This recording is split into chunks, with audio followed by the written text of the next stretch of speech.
Hello everyone, welcome to Amirdham. இன்னைக்கு நம்ம சேனல்ல சம்மர்க்கான சூப்பரான ஒரு சாலட் தாங்க பார்க்க போறோம். கஸ்டர்ட் ஃப்ரூட் சாலட் எப்படி செய்யறதுன்னு பார்க்கலாம். வீடியோக்குள்ள போறதுக்கு முன்னாடி நீங்க என்ன அமிர்தம் ஃபேமிலில ஜாயின் பண்ணலனா subscribe button press பண்ணி ஜாயின் பண்ணிக்கோங்க. கூடவே bell icon click பண்ணிக்கோங்க. பக்கத்துல இருக்கிற all-ம் click பண்ணிக்கோங்க. சாலட் செய்யறதுக்கு ஃபர்ஸ்ட் நம்ம கஸ்டர்ட் பவுடர் ரெடி பண்ணிக்கலாம். கஸ்டர்ட் பவுடர்ன்றது உங்களுக்கு எல்லா டிபார்ட்மெண்டல் ஸ்டோர்லயும் கிடைக்கும். இதில் கொஞ்சமாக பால் சேர்த்துக்கிறேன். பால் சேர்த்து கட்டி இல்லாத மாதிரி நல்லா கரைச்சி எடுத்துக்கலாம். கஸ்டர்ட் பவுடர் நீங்கள் எதில் யூஸ் பண்ணுறதா இருந்தாலும் இந்த மாதிரி பாலில் கரைச்சிட்டு அதுக்கப்புறம் யூஸ் பண்ணுங்கள். நீங்கள் டைரெக்டாக பவுடர் யூஸ் பண்ணிங்கன்னா உங்களுக்கு கட்டி கட்டியாக ஃபார்ம் ஆகிடும். இப்போ கஸ்டர்ட் பால் ரெடி ஆகிடுச்சு. அடுத்து ஒரு அகலமான கடாயில் 1/2 லிட்டர் அளவுக்கு நான் பால் சேர்த்துக்கிறேன். இது வந்து ஃபுல் ஃபேட் மில்க்லாம் கிடையாது, நம்ம நார்மலாக வீட்டில் வாங்குகிற பால் தான். இதை நல்லா காய விடுங்க. பால் நல்லா காஞ்சதுக்கப்புறமா 1 கப் அளவுக்கு சர்க்கரை சேர்த்து நல்லா கிண்டி விட்டுருங்க. சர்க்கரை நல்லா கரையிட்டோம்.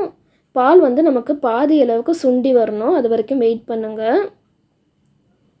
பால் நமக்கு நல்லா சுண்டி வந்துருச்சு. இந்த ஸ்டேஜில் நம்ம கஸ்டர்ட் பால் சேர்த்துடலாம். இப்போது நான் கரைச்சி வச்சுருக்கிற கஸ்டர்ட் பால் சேர்த்துடுறேன். கஸ்டர்ட் பால் சேர்த்து ஒரு 5 நிமிஷத்தில் நல்லா நமக்கு திக்காக ஆரம்பிச்சிடும். இதோ இந்த மாதிரி.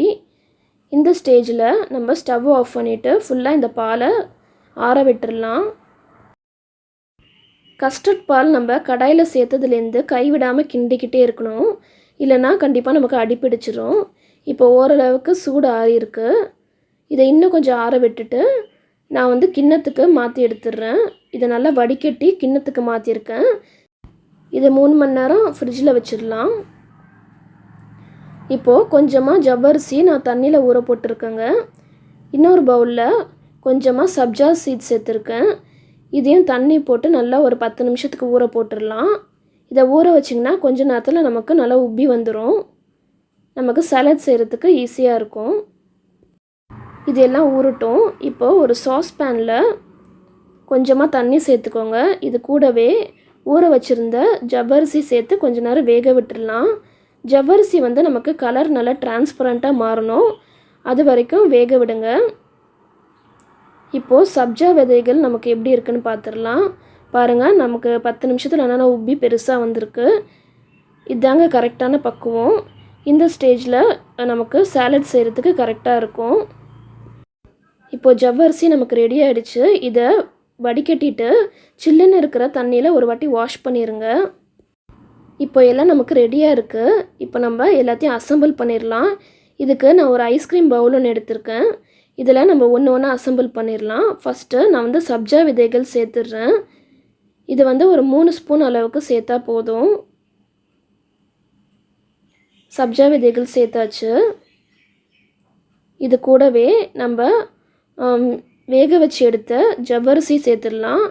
இதை ஒரு வாட்டி குளுமையான தண்ணியில் நான் சும்மா வாஷ் பண்ணி எடுத்துருக்கேன். இதுவும் சேர்த்துடுறேன். இப்போது நம்ம ஃப்ரிட்ஜில் வச்சு எடுத்த கஸ்டர்ட் பால் சேர்த்துடுறேன். இது நமக்கு நல்லா சில்லுன்னு இருக்கும். எப்பயுமே கஸ்டர்ட் பால் ரெடி பண்ணிவிட்டு கொஞ்ச நேரம் ஃப்ரிட்ஜில் வச்சுட்டு அதுக்கப்புறம் நீங்கள் சாலட் ரெடி பண்ணுங்கள். உங்களுக்கு வந்து ஒரு க்ரீமியான டெக்ஸ்சர் கிடைக்கும்.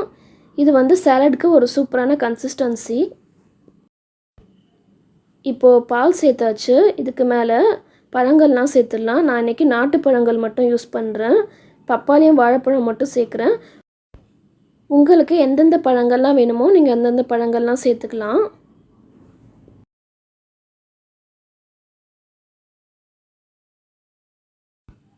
இப்போது ஃப்ரூட்ஸ்லாம் சேர்த்தாச்சு. இது மேலே டெக்கரேட்டிவ்காக கொஞ்சமாக நட்ஸ் தூள்கள்லாம் சேர்த்துடுறேன். நான் வந்து இன்றைக்கி பாதாம், பிஸ்தா, வால்நட் இது 3 மட்டும் க்ரஷ் பண்ணி வச்சுருக்கேன். இதை நான் சேர்த்துடுறேன். நட்ஸ் சேர்த்ததுக்கப்புறமா கொஞ்சமாக பவுடர் சுகர் சேர்த்துக்கிறேன். பவுடர் சுகர் எதுக்காகனா நம்ம வந்து எல்லாத்தையும் கலக்கி சாப்பிடுவோம் இல்லையா, அப்போ வந்து ஸ்வீட் கன்சிஸ்டன்சி எல்லாத்துலேயும் ஸ்ப்ரெட் ஆகணுன்றதுக்காக தான். நீங்கள் இந்த மாதிரி பவுடர் சுகர் யூஸ் பண்ணி சாப்பிட்டு பார்த்தீங்கன்னா ரொம்பவே சூப்பராக இருக்குங்க. அதனால் இந்த ப்ராசஸ் நீங்கள் ஸ்கிப் பண்ணிடாதீங்க. ஓகேங்க, இந்த சூப்பரான சம்மர் சாலட் ரெசிபி நீங்கள் ட்ரை பண்ணி பாருங்கள். இந்த வீடியோ உங்களுக்கு பிடிச்சிருக்குன்னு நினைக்கிறேன். பிடிச்சிருந்தா லைக் பண்ணுங்கள், உங்கள் ஃப்ரெண்ட்ஸ் அண்ட் ஃபேமிலி கூட ஷேர் பண்ணுங்கள். நம்ம வீடியோ பார்த்த மக்கள்ஸ் எல்லாரும் மறக்காமல் நம்ம சேனல் சப்ஸ்கிரைப் பண்ணிடுங்க. தேங்க்ஸ் ஃபார் வாட்சிங் அண்ட் கீப் வாட்சிங்.